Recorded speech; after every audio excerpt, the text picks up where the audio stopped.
सभी भक्तों को श्री शिवाय नमस्तुभ्यम। हर हर महादेव। ओम नमः शिवाय। जय महाकाल। शिवाय नमः। ओम। तो आज की शिव महापुराण की कथा, जिसमें हम द्वितीय अध्याय यानी कि रुद्र संहिता के प्रथम सृष्टिखंड में द्वितीय अध्याय का वर्णन करेंगे, द्वितीय अध्याय की जानकारी लेंगे।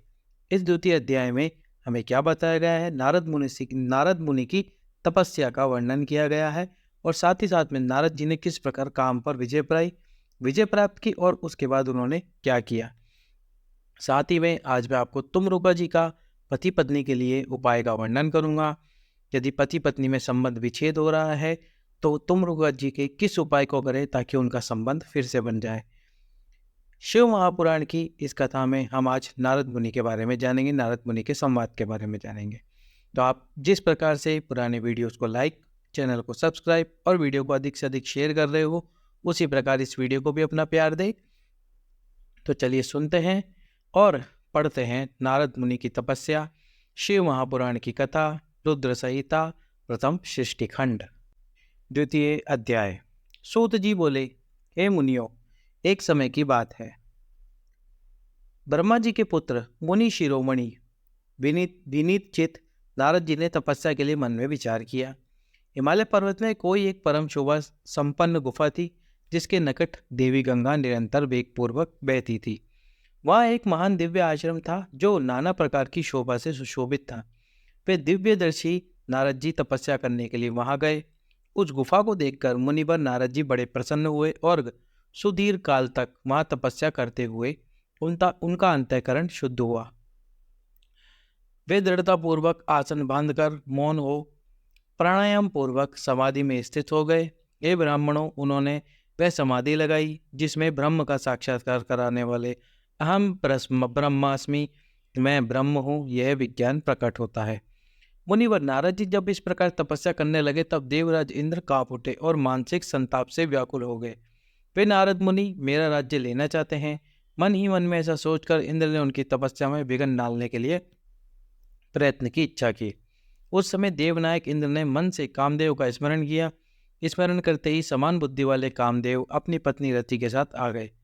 आए हुए कामदेव को देखकर कपट बुद्धि देवराज इंद्र शीघ्र ही स्वार्थ के लिए उनको संबोधित करते हुए कहने लगे। तो अब तक हमने क्या पढ़ा कि नारद मुनि तपस्या करने के लिए गए और उनकी तपस्या को देखकर जो इंद्र हैं, देवताओं के राजा, उनको ऐसा लगा कि ये मेरा राज्य चाहता है, मेरा राज्य छीनना चाहता है। तो उनकी तपस्या यानी कि नारद मुनि की तपस्या को भंग करने के लिए देवराज इंद्र ने कामदेव का आवाहन किया और साथ में कामदेव के साथ उनकी पत्नी रति भी आई। तो कामदेव की पत्नी का क्या नाम है? रति।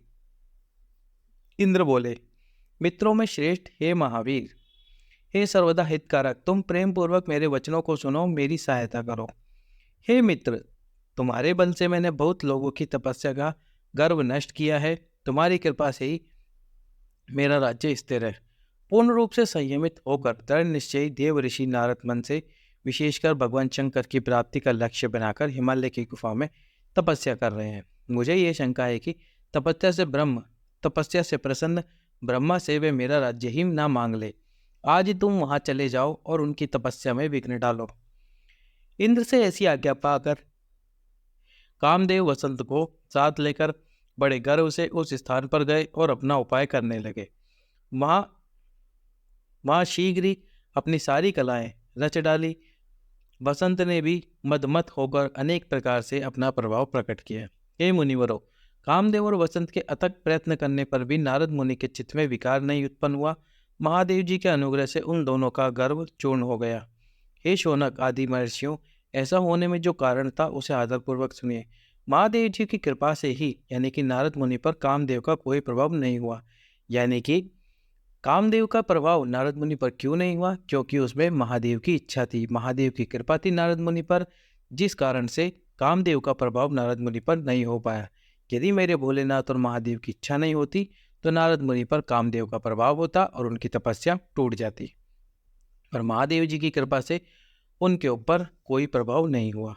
पहली उसी आश्रम में कामचत्रु भगवान शिव ने उत्तम तपस्या की थी और वहीं पर उन्होंने मुनियों की तपस्या का नाश करने वाले कामदेव को शीघ्र ही भस्म कर डाला था। उस समय रति ने कामदेव को पुनर्जीवित करने के लिए देवताओं से प्रार्थना की। तब देवताओं ने समस्त लोगों का कल्याण करने वाले भगवान शंकर से याचना की। इस पर वे बोले, हे देवताओं, कुछ समय व्यतीत होने के बाद कामदेव जीवित हो जाएगा, परंतु यहाँ उसका कोई उपाय नहीं चल सकेगा। हे अमरगण, यहाँ खड़े होकर लोग चारों ओर जितनी दूर की भूमि को नेत्रों से देख पाते हैं, वहां तक कामदेव के बाणों का प्रभाव नहीं चल सकेगा, इसमें संशय नहीं है। तो यानी कि जिस भूमि पर महादेव ने तपस्या की थी, नारद मुनि भी उसी भूमि पर तपस्या कर रहे थे। और जिस प्रकार कामदेव का प्रभाव भोलेनाथ पर नहीं हुआ, उसी प्रकार भोलेनाथ के इस वरदान स्वरूप, किस वरदान स्वरूप कि उन्होंने उस भूमि को वरदान दिया था कि यहाँ पर खड़े होकर जितनी दूरी तक नेत्र से दिखाई दे रहा है, उतनी दूरी तक कामदेव का प्रभाव किसी पर भी नहीं पड़ेगा, यदि वह तपस्या कर रहा हो या वह समाधि में लीन हो। तो इसीलिए नारद मुनि पर भी कामदेव का प्रभाव नहीं हो पाया। भगवान शंकर की इस उक्ति के अनुसार उस समय वहां नारद जी के प्रति कामदेव का अपना प्रभाव मिथ्या सिद्ध हुआ और वे शीघ्र ही स्वर्गलोक में इंद्र के पास लौट गए।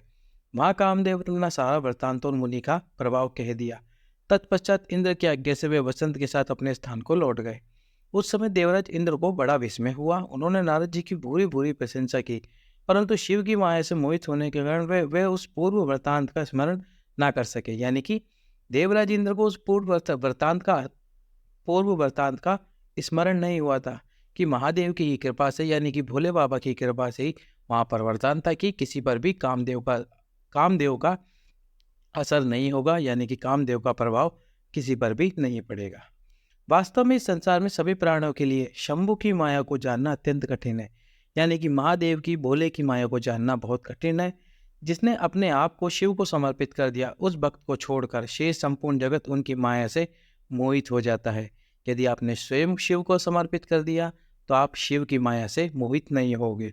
नारद जी भी भगवान शंकर की कृपा से वहां चिरकाल तक तपस्या में लगे रहे। अंत में अपनी तपस्या को पूर्ण हुआ जानकर वे मुनि उससे विरत हो गए। कामदेव पर अपनी विजय मानकर उन मुनीश्वर को व्यर्थ ही गर्व हो गया। भगवान शिव की माया से मोहित होने के कारण उन्होंने यथार्थ बात का ज्ञान नहीं रहा उन्हें यथार्थ बात का ज्ञान नहीं रहा। हे मुनि श्रेष्ठो, भगवान शंभु की महामाया धन्य है, धन्य है। ब्रह्मा विष्णु आदि देव भी उसकी गति को नहीं देख पाते। उस माया से अत्यंत मोहित मुनि शिरोमणि नारद गर्वयुक्त होकर अपना काम विजय संबंधी वृतांत बताने के लिए तुरंत ही कैलाश पर्वत पर गए। वहां रुद्रदेव को नमस्कार करके गर्व से भरे हुए मुनि ने अपने आप को महात्मा प्रभु तथा कामजेता मानकर उनसे अपना सारा वृतांत कहा। यह सुनकर भक्तवत्सल शंकर जी अपनी माया से मोहित वास्तविक कारण से अनभिज्ञ तथा भ्रष्टचित नारद से कहने लगे। रुद्र बोले, हे तात, हे नारद, हे प्राज्ञ, तुम धन्य हो, मेरी बात सुनो। अब से फिर कभी ऐसी बात कहीं भी ना कहना, और विशेषतः भगवान विष्णु के सामने तो इसकी चर्चा भी मत करना। यानी कि जब नारद जी अपना बखान कर रहे थे, अपनी प्रशंसा कर रहे थे कि उन्होंने कामदेव को जीत लिया, जबकि वे महादेव की माया से मोहित थे। उनको यह ज्ञात नहीं था कि उन्होंने जो कामदेव को जीता है वो महादेव की इच्छा और महादेव की कृपा से जीता है, यानी कि अपने बल से नहीं, महादेव की कृपा प्राप्त हुई है। और भोलेनाथ के सम्मुख में अपना बखान करने लगे। तो भोलेनाथ ने उनको यही कहा कि यदि इस बात का बखान आप भगवान विष्णु के सामने तो कदापि मत करना। तुमने मुझसे अपना जो वृत्तांत बताया है उसे पूछने पर भी दूसरों के सामने ना कहना। यह सिद्धि संबंधी वृत्तांत सर्वथा गुप्त रखने योग्य है, इसे कभी किसी से प्रकट नहीं करना चाहिए। तुम मुझे विशेष प्रिय हो, इसलिए अधिक जोर देकर मैं तुम्हें शिक्षा देता हूँ, क्योंकि तुम भगवान विष्णु के भक्त हो और उनके भक्त होते हुए मेरे अत्यंत अनुगामी हो।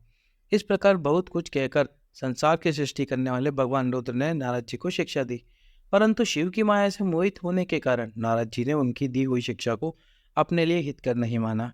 भावी कर्म गति अत्यंत बलवान होती है, उसे बुद्धिमान लोग ही जान सकते हैं। भगवान शिव की इच्छा को कोई भी मनुष्य नहीं टाल सकता। तदंतर मुनि शिरोमणि नारद ब्रह्मलोक में गए। वहां ब्रह्मा जी को नमस्कार करके उन्होंने अपने तपोबल से कामदेव को जीत लेने की बात कही। उनकी वह बात सुनकर ब्रह्मा जी ने भगवान शिव के चरणारविंदों को नमस्कार करके और समस्त कारण जानकर अपने पुत्र को यह सब कहने से मना किया। नारद जी शिव की माया से मोहित थे, अतएव उनके चित्त में मद का अंकुर जम गया था।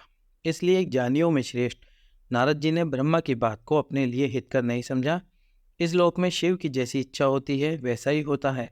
समस्त विश्व उन्हीं की इच्छा के अधीन है और उन्हीं की वाणी रूपी तंत्री से बंधा हुआ है। तब नष्ट बुद्धि वाले नारद जी अपना सारा वृतांत गर्वपूर्वक भगवान विष्णु के सामने कहने के लिए वहां से शीघ्र विष्णु लोक में गए। नारद मुनि को आता देखकर भगवान विष्णु बड़े आदर से उठकर शीघ्र ही आगे बढ़े और उन्होंने मुनि को हृदय से लगा लिया। उन्हें मुनि के आगमन के हेतु का ज्ञान पहले से ही था। नारद जी को अपने आसन पर बैठाकर भगवान शिव के चरणारविंदों का स्मरण करके श्री हरि उनसे यथार्थ तथा गर्वनाशक वचन कहने लगे। विष्णु बोले, हे तात, आप कहाँ से आ रहे हैं? यहाँ किस लिए आपका आगमन हुआ? हे मुनि श्रेष्ठ, आप धन्य हैं, आपके शुभ आगमन से मैं पवित्र हो गया। भगवान विष्णु का यह वचन सुनकर गर्व से भरे हुए नारद मुनि ने मत से मोहित होकर अपना सारा वृत्तांत बड़े अभिमान के साथ बताया। नारद मुनि का वह अहंकार युक्त वचन सुनकर मन ही मन शिव के चरणारविंदों का स्मरण कर भगवान विष्णु ने उनके काम विजय के समस्त यथार्थ कारण को पूर्ण रूप से जान लिया। इसके पश्चात शिव के आत्मस्वरूप परम शैव सुबुद्ध भगवान विष्णु भक्तिपूर्वक अपना सिर झुकाकर हाथ जोड़कर परमेश्वर कैलाशपति शंकर की स्तुति करने लगे। विष्णु बोले, पर भगवान विष्णु ने क्या कहा उससे पहले मैं आपको तुमरुकेश्वर महादेव या तुमरुका जी का पति और पत्नी के लिए जो उपाय है उस उपाय का वर्णन करता हूँ। पति और पत्नी के बीच में यदि लड़ाई हो रही है, झगड़ा हो रहा है, बात अदालत तक पहुंच गई है और उनका संबंध विच्छेद होने वाला है, केस चल रहा है अदालत में और संबंध विच्छेद पर पहुंच गया है, बस अब संबंध समाप्त होने वाला है, दोनों के बीच में तलाक होने वाला है और दोनों में से कोई भी व्यक्ति या दोनों व्यक्ति चाहते हैं कि हम साथ रहें, हमारा तलाक ना हो, मन में एक उम्मीद की किरण है, तो फिर आप एक बार ये उपाय अवश्य ही कीजिए। भगवान तुमरुकेश्वर महादेव, तुमरुका जी की कृपा प्राप्त करने वाला। क्या करना है आपको? एक श्रीफल लेना है। श्रीफल, अब आप पूछोगे क्या होता है? जो नारियल होता है पानी वाला, जिसको छील कर बदार कर हम भगवान को समर्पित करते हैं, वो जो श्रीफल होता है उस श्रीफल को आपको लेना है। पति और पत्नी दोनों को करना है। यदि दोनों नहीं कर सकते एक साथ तो दोनों में से कोई भी एक जना ये उपाय जरूर करे अपने संबंध के लिए। इसके बाद आपको श्रीफल पर मूली का धागा लपेटना है। क्या लपेटना है आपको? मूली का धागा। मूली का धागा जब लपेटोगे तो करना कैसे? आपका जो घर है, पूरा घर है, उस पूरे घर में घूमते हुए, जैसे कि मान लीजिए ये आपका घर है, तो आपको घर में घूमते हुए, घूमने का मतलब है उस पूरे नारियल को आपको भ्रमण कराना है पूरे घर में, घर के एक एक हिस्से में, घर के एक एक कोने में, सिवाय टॉयलेट को छोड़कर। तो जैसे ही आपका घर है, अब इस पूरे घर में आपको नारियल को लेकर चलना है, यानी कि लेकर घुमाना है।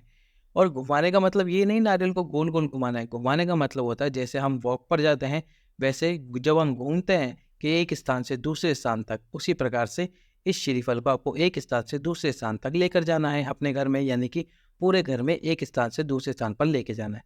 जब ये आप कार्य कर रहे हो तो उस श्रीफल पर आपको लगातार मूली का धागा लपेटते रहना है, तुमरुकेश्वर महादेव का स्मरण करते रहना है। फिर आपको जाना है, जब आप पूरे घर में घूम लो, उस श्रीफल को लेकर जाओ शिव मंदिर में, भगवान शंकर के सम्मुख में शिव जी को वो नारियल को यानी श्रीफल को स्पर्श कराना है और स्पर्श कराकर तुमरुकेश्वर महादेव का नाम लेते हुए उस श्रीफल को शिव जी के सम्मुख में रख देना है। सम्मुख में रखते समय यदि पति और पत्नी दोनों उपाय कर रहे हैं तो दोनों अपना नाम ले, या दोनों में से कोई भी एक जना उपाय कर रहा है तो अपन दोनों का नाम ले, यानी कि पत्नी कर रही है तो स्वयं का नाम ले और पति का नाम ले, और पति कर रहे हैं तो पत्नी का नाम ले और अपना नाम ले। बाबा से प्रार्थना करें कि उनका संबंध विच्छेद ना हो, उनका संबंध बना रहे।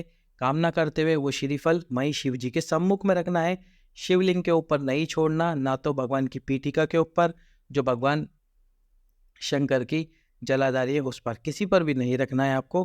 केवल और केवल माई शिव जी के सम्मुख में स्पर्श कराकर, शिवलिंग से टच कराकर रख देना है, बाबा से प्रार्थना करनी है। उसके बाद में आपका जो संबंध है वह पूरी तरह से बन जाएगा, वो संबंध विच्छेद नहीं होगा। तो अब हम आगे की शिव महापुराण की कथा पढ़ते हैं। विष्णु भगवान बोले, क्या बोले? हे देवेश्वर, हे महादेव, हे परमेश्वर, आप प्रसन्न हो। हे शिव, आप धन्य हैं और आप और सबको विमोहित करने वाले आपकी माया भी धन्य है। इस प्रकार परमात्मा शिव की स्तुति करके हरि अपने नेत्रों को बंद करके उनके चरण कमलों में ध्यान स्थित होकर चुप हो गए। विश्वपालक हरि शिव के द्वारा जो होना था उसे हृदय से जानकर शिव के आज्ञा अनुसार मुनि श्रेष्ठ नारद जी से कहने लगे। विष्णु बोले, हे मुनि श्रेष्ठ, आप धन्य हैं, आप तपस्या के भंडार हैं, और आपका हृदय भी बड़ा उदार है। हे मुनि, जिसके भीतर भक्ति, ज्ञान और वैराग्य नहीं होते हैं, उसी के मन में समस्त दुखों को देने वाला काम होता है। मोह आदि विकार शीघ्र उत्पन्न होते हैं। आप तो नैष्ठिक ब्रह्मचारी हैं और सदा ज्ञान वैराग्य से युक्त रहते हैं। फिर आप में काम विकार कैसे आ सकता है? आप तो जन्म से ही निर्विकार तथा शुद्ध बुद्धि वाले हैं। श्री हरि की कही हुई बहुत सी बातें सुनकर मुनि शिरोमणि नारद नारद जी जोर जोर से हंसने लगे और मन ही मन भगवान को प्रणाम करके इस प्रकार कहने लगे। नारद जी बोले, हे स्वामिन, यदि मुझ पर आपकी कृपा है तब कामदेव का मेरे ऊपर क्या प्रभाव हो सकता है? ऐसा कहकर भगवान के चरणों में मस्तक झुकाकर इच्छानुसार विचरने वाले नारद मुनि वहाँ से चले गए। तो आज के इस अध्याय में हमने जाना कि नारद मुनि ने किस प्रकार से तपस्या करी और वो शिव की माया से मोहित थे। उनको ये ज्ञात नहीं था कि उन्होंने जो कामदेव को जीता है, कामदेव के ऊपर विजय प्राप्त की है, वो दरअसल भगवान शिव की ही कृपा है। शिव ने ही ये वरदान दिया था भूमि को कि यहाँ पर कोई भी यदि तपस्या करेगा तो उस पर कामदेव का प्रभाव नहीं होगा, काम का प्रभाव नहीं होगा। जहाँ तक नेत्र दृष्टि जाएगी वहाँ तक कामदेव का कोई प्रभाव नहीं चलेगा। लेकिन नारद जी इस बात से अनभिज्ञ थे, वो शिव की माया से मोहित थे, उनको यह बात ज्ञात नहीं थी। शिव जी के मना करने पर भी, ब्रह्मा जी के मना करने पर भी उन्होंने भगवान विष्णु के सम्मुख में अपने कामदेव को जीतने वाली बात कही, जबकि यह बात तो स्वयं विष्णु जी पहले से ही जानते थे। तो उन्होंने भगवान शिव की वंदना की और इस प्रकार नारद जी अपनी बात कहकर वहाँ से चले गए।